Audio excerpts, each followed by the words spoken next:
proyekto ang gumagala sa mundo. Nangangagat at sumisira ng mga gamit sa bahay nyo. Sadyang nakakainis ang bisyo, uminit ang ulo nyo.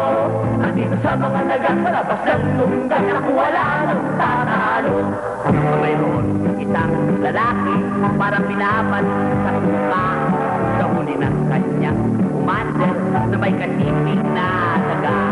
Nakulaking tapos ni pare na mukhay putla-putla. Eh, sino bakla? Ang daddy ko. Paano mo nalaman? Nahuli ko siya. Alam niyo ba kung sino ang kasama? Itanong ninyo. Sino? Ang boyfriend ko. Aray. Bakit lumalabas ka nakatuwalya?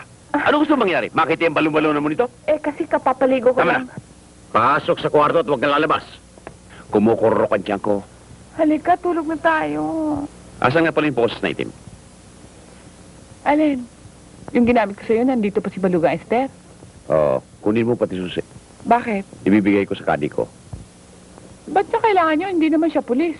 Malikot ang asawa niya, napupuyat siya, pati ako natalo sa pustahan. Kunin mo na. Andito, teka muna.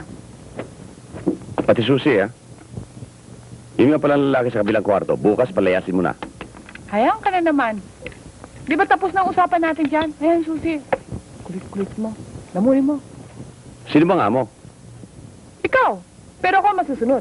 At hindi siya alis dito. Kung ganon, kukuha rin ako ng katulong, bantay dyan sa lalaki mo. Yung kumakain ng mura at hindi kumakain ng bala.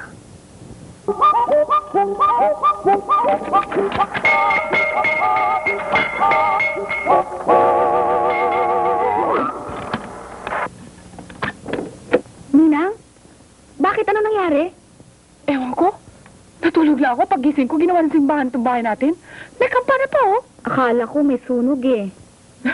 Ako rin. Matulog ka na. Sige ho.